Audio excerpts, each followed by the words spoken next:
तांत्रिक महाराज की बात सुनने के बाद ये सभी अपने अपने घरों को वापस पहुंच गए थे। मेघना बेड पर लेटी सोच में डूबी थी। क्या हो यार, तू इतना क्यों सोच रही है? ये दमयंती आखिर थी कौन? हमें तो लगता है कि उसका महाराज से मिलना कोई संयोग नहीं था, बल्कि इसके पीछे उसकी कोई साजिश थी। इस पर इशिता ने मेघना को हैरानी से देखा। अरे तेरी तबीयत तो ठीक है, ये किस टोन में बोल रही है तू? देख मेघना, मैं तो पहले ही यहाँ से जाना चाहती थी, तेरे कहने पे ही मैं रुकी हुई हूँ। मुझे इस गांव की कहानियों से कुछ लेना देना नहीं है। कल एकादशी है, हमें बस उस मृत्युंजय अमृत का सैंपल लेना है और परसों सुबह होने से पहले इस गांव को छोड़ देना है। That's it। ये कहकर इशिता ने चादर तानी और सो गई। इसे कैसे बताऊं कि मैंने खुद को सपने में राजकुमारी बने देखा है। मुझे अपने सपनों का पूरा रहस्य जानना है, मैं यहाँ से नहीं जा सकती।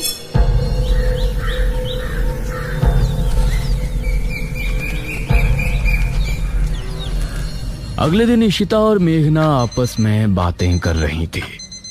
आज रात को ठीक 9 बजे हम इस घर से निकल जाएंगे, ठीक है? यार मुझे इस तरह बिना कुछ बताए जाना ठीक नहीं लग रहा। हमें सबको बता देना चाहिए कि हम यहाँ पर मृत्युंजय अमृत के लिए आए हैं। तभी दरवाजे पर दस्तक हुई।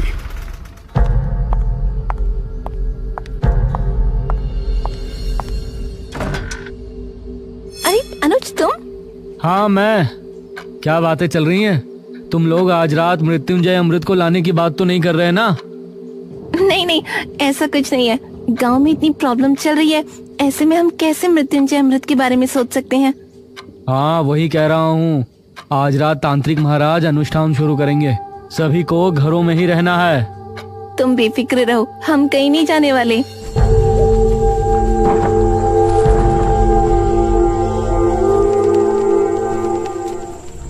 रात होने पर तांत्रिक महाराज ने अनुष्ठान की तैयारी शुरू की।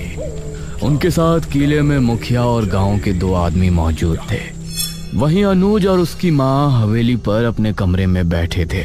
माँ, मेघना और इशिता को भी यहाँ बुला लूं? कहीं उन दोनों को डर लग रहा हो। इस पर ठकुराइन ने अनुज को घूर कर देखा। मैं सब समझ रही हूँ, तुम उस शहरी लड़की पर लट्टू हो रहे हो। माँ, बस वो जहाँ है उसे वहीं रहने दो, न जाने कब यहाँ से जाएगी। मेरा बस चले तो मैं अभी उसे इस घर से निकाल दूं। उस समय इशिता और मेघना घर के पिछले दरवाजे से निकल रही थी।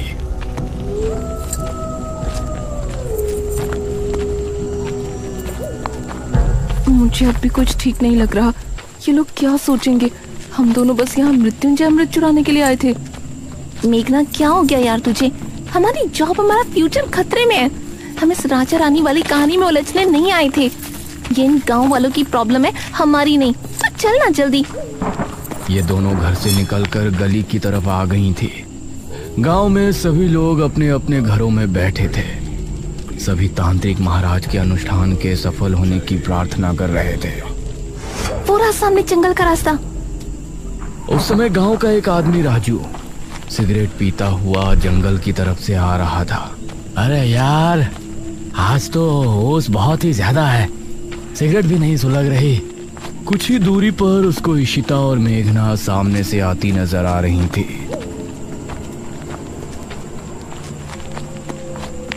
अरे वाह, यह तो वही शहरी हसीनाएं हैं जो मुखिया के घर ठहरी हैं। इनसे जान पहचान बढ़ाने का यह अच्छा मौका है। वो भी कुछ दूरी के फासले से इनके पीछे हो लिया। इशिता और मेघना ने अभी जंगल की सरहद पर कदम रखा ही था कि तभी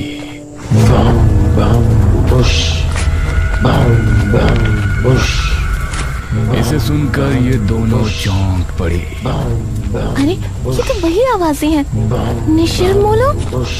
और राजू भी इस आवाज को सुनकर डर गया। हे भगवान, निशिर मोलो। राजू का दिल दहल उठा। उसने पाया कि वह आवाज ठीक उसके पीछे से आ रही है। उसने जैसे ही पलटकर देखा तो निशिर मोलो ठीक उसके सामने थे। एक पल को राजू की सांसें मानो रुक सी गई। तभी ताबूत अपने आप खुल गया। उससे 2 भयानक हाथ निकले जिन्होंने राजू को ताबूत के अंदर खींच लिया। राजू की चीख सुनकर ऋषिता और मेघना दोनों ही बेहद डर गईं। मैंने पहले ही कहा था ना, आज जंगल जाना ठीक नहीं होगा। यार बहस मत कर, जल्दी चल, हम वापस घर चलते हैं। इस तरफ तांत्रिक महाराज अनुष्ठान को शुरू कर चुके थे। वो आंखों को बंद किए लगातार मंत्रों का जाप कर रहे थे। मुखिया और वो दोनों आदमी उनसे कुछ ही दूरी पर थे। भागो जल्दी, कहीं निशिर मुल्ला हमें देख ना ले। इशिता और मेघना दोनों अब डरी हुई हालत में आगे बढ़ रही थी, लेकिन वो आवाज कम होने के बजाय और बढ़ती जा रही थी। माँ, मैं यहाँ क्या करूँगा? मैं भी किले पर जा रहा हूँ। हो सकता है पिताजी को मेरी जरूरत हो। अरे भूल गए क्या, किसी को भी बाहर नहीं निकलना है। अरे मुझे कुछ नहीं होगा। वैसे भी निशिर मोलो की आवाज अभी तक नहीं सुनाई दी। मुझे नहीं लगता कि वो आ जाएंगे। ये कहकर अनुज अपनी माँ की बात काटते हुए घर से निकल गया। इस तरफ तांत्रिक महाराज भी अपनी आंखें बंद किए ध्यान मग्न थे। तांत्रिक महाराज ने खुद को एक अंधेरी जगह पर पाया। क्या यहाँ कोई है? सामने से कोई जवाब नहीं आया और तांत्रिक महाराज के पास एक तितली आकर रुकी। वो तितली अंधेरे में चमक रही थी। वो कुछ देर उनके पास रुकी रही और फिर एक तरफ चली गई। तांत्रिक महाराज भी अब उसके पीछे हो लिए। काफी देर तक चलने के बाद वो तितली जमीन पर बैठ गई। तांत्रिक महाराज ने पाया कि जमीन पर एक दरवाजा लगा हुआ है। वो तितली उस पर बैठते ही गायब हो गई। मेघना और ऋषिता को भागते हुए काफी समय हो गया था। किला इनके सामने ही था। सामने से अनुज भी आ रहा था। उसने इन दोनों को सामने से आता हुआ देखा। अरे मेघना और ऋषिता, ये तीनों एक दूसरे को देखकर हैरान रह गए। तुम दोनों यहाँ क्या कर रही हो? तुमको तो अपने कमरे में होना चाहिए था। मेघना कुछ कहती, लेकिन इससे पहले ही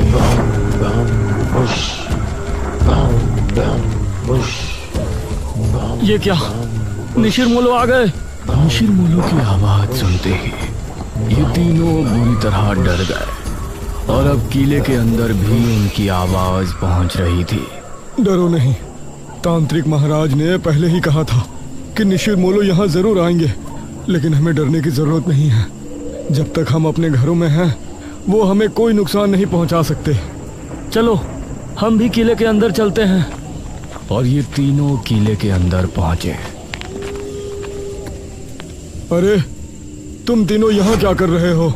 वो कुछ नहीं पिताजी। क्या मतलब कुछ नहीं? हमने कहा था ना कि आज की रात बाहर नहीं निकलना। तभी तांत्रिक महाराज ने एक लंबी सांस भरी और अपनी आंखें खोली। ये सभी उन्हें गौर से देखने लगे। क्या हुआ तांत्रिक महाराज, कुछ पता चला? मैंने अपनी पूरी शक्ति लगा दी, लेकिन मुझे सिर्फ एक दरवाजे के अलावा कुछ नहीं नजर आया। इस पर सबसे पहले मेघना ने सवाल किया। कैसा दरवाजा? वो दरवाजा किसी चौखट पर नहीं, बल्कि जमीन पर लगा हुआ है। शायद कोई तहखाना है। इसका मतलब है कि वो किताब किसी तहखाने के अंदर ही है। ठीक है महाराज, हम लोग सुबह होने पर गांव के कुछ आदमियों को लेकर राजमहल जाएंगे और उस तहखाने को ढूंढेंगे। हाँ, यही विचार ठीक होगा। अब आप लोग अपने घरों को जा सकते हो। ध्यान से जाना, निशिर मोलो अभी भी तुमको रास्ते में मिल सकते हैं। जो आ गया महाराज। मुखिया अनुज और इन तीनों के साथ घर की तरफ रवाना हो गया और बाकी सभी गांव वाले भी अपने अपने घरों को चले गए। अनुज, तुमने बताया नहीं कि तुम तीनों यहाँ क्यों आए थे? वो पिताजी, मुझे आपकी चिंता हो रही थी और इन दोनों को भी ना जाने क्यों घर पर डर लग रहा था। इसीलिए ये भी मेरे साथ चली आई। मुखिया को अनुज की बात में सच्चाई नहीं नजर आ रही थी, लेकिन उसने आगे कुछ नहीं कहा। कुछ देर बाद ये चारों घर पर पहुंचे।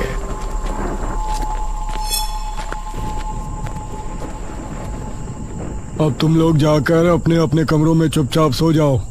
कोई मस्ती मजाक नहीं। जी पिताजी।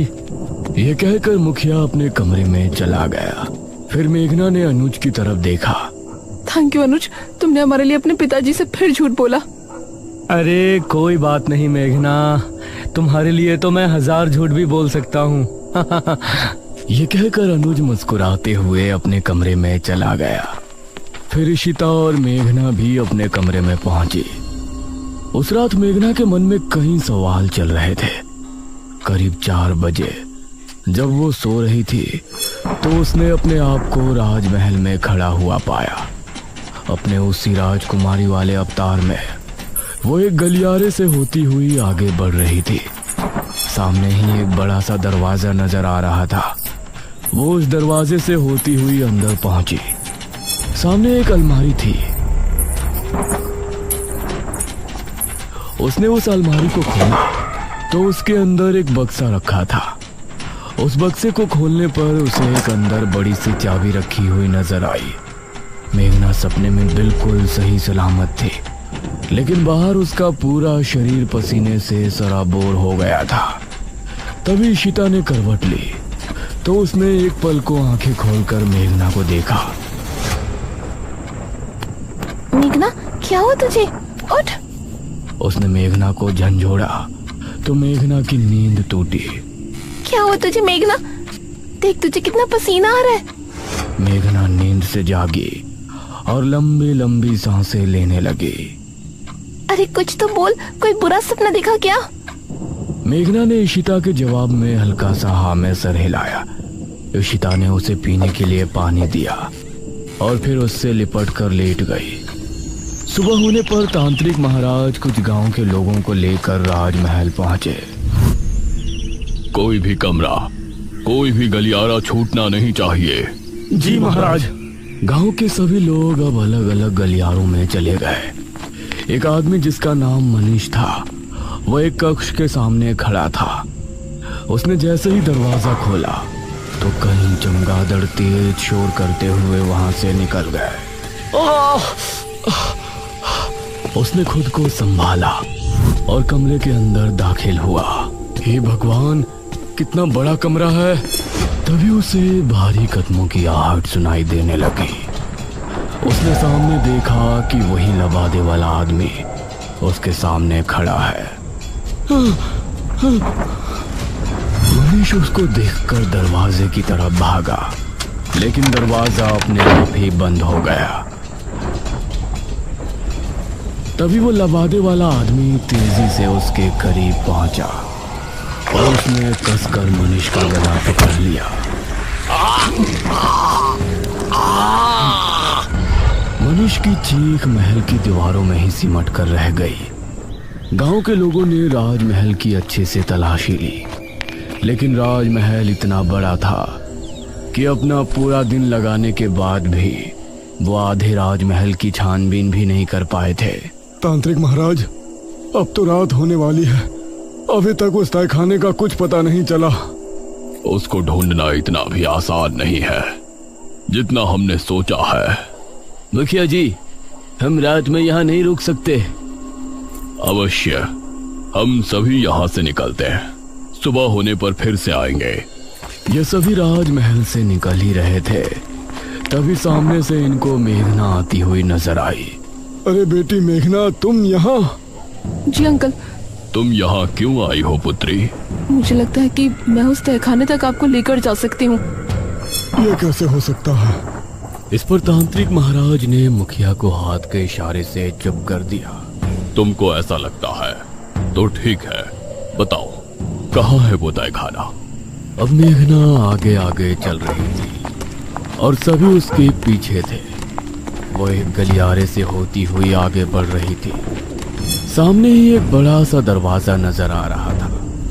वो उस दरवाजे से होती हुई अंदर पहुंची और ये सब भी उसके पीछे अंदर पहुंचे। सामने एक अलमारी थी। उसने उस अलमारी को खोला तो उसके अंदर एक बक्सा रखा था। उस बक्से को खोलने पर उसे अंदर एक बड़ी सी चाबी रखी हुई नजर आई, जिसे देखकर ये सभी हैरान रह गए। हे भगवान! मेघना ने बिना कुछ बोले चाबी को उठाया और फिर से आगे बढ़ी। सामने एक और दरवाजा था। मेघना उससे होते हुए सभी को अपने साथ अंदर ले गई। उस अंधेरे कमरे में सभी को जमीन पर एक दरवाजा नजर आया, जिसे देखकर सभी की हैरानी का ठिकाना नहीं था। यही है वो दरवाजा जो हमने हमारी दिव्य दृष्टि से देखा था। उस दरवाजे पर एक छेद था। मेघना ने उस छेद के अंदर चाबी लगाकर 3 बार घुमाया। अब इसे उठाकर देखो। तांत्रिक महाराज के कहने पर 2 आदमियों ने दरवाजे को उठाकर देखा तो वह आसानी से उठ गया। दूसरी तरफ अनुज और इशिता घर पर मौजूद थे। अनुज, मेघना कमरे में नहीं है। क्या मतलब? कहाँ गई अब वो? मुझसे तो टॉयलेट की बोल के गई थी, अब देखा तो वहाँ भी नहीं है। यह सुनकर अनुज हैरान रह गया। इस तरफ राजमहल में ये सभी तहखाने के अंदर पहुंचे। वहां एक शीशे के बक्से में एक किताब रखी हुई नजर आई। हाँ, यही है बेरमपुर पुराण। सभी किताब को देखकर खुश भी थे और हैरान भी। पुत्री, इसे उठाओ और फिर हम किले पर चलते हैं। मेघना ने जैसे ही किताब को बक्से से उठाया तो अजीब सा शोर उत्पन्न हुआ। यह कैसी आवाज है? तभी तहखाने के हर एक कोने से बिच्छू निकलकर इनकी तरफ आने लगे। सभी निकलो यहाँ से, जल्दी।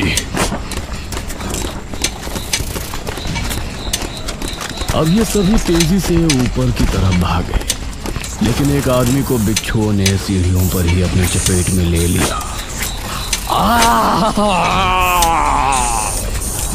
उस आदमी को एक ही पल में बिच्छुओं ने कंकाल में बदल दिया।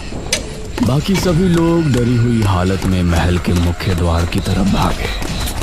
मेघना सबसे आगे भाग रही थी।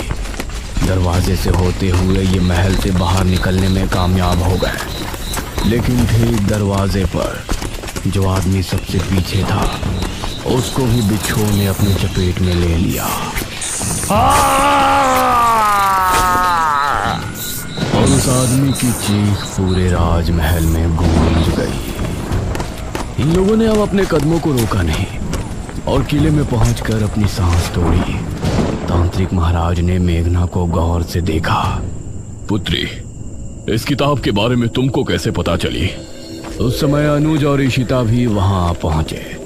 अब ये सभी मेघना की तरफ ही देख रहे थे, लेकिन मेघना की नजर उस किताब पर थी जिससे कई रहस्यों का खुलासा होने वाला था।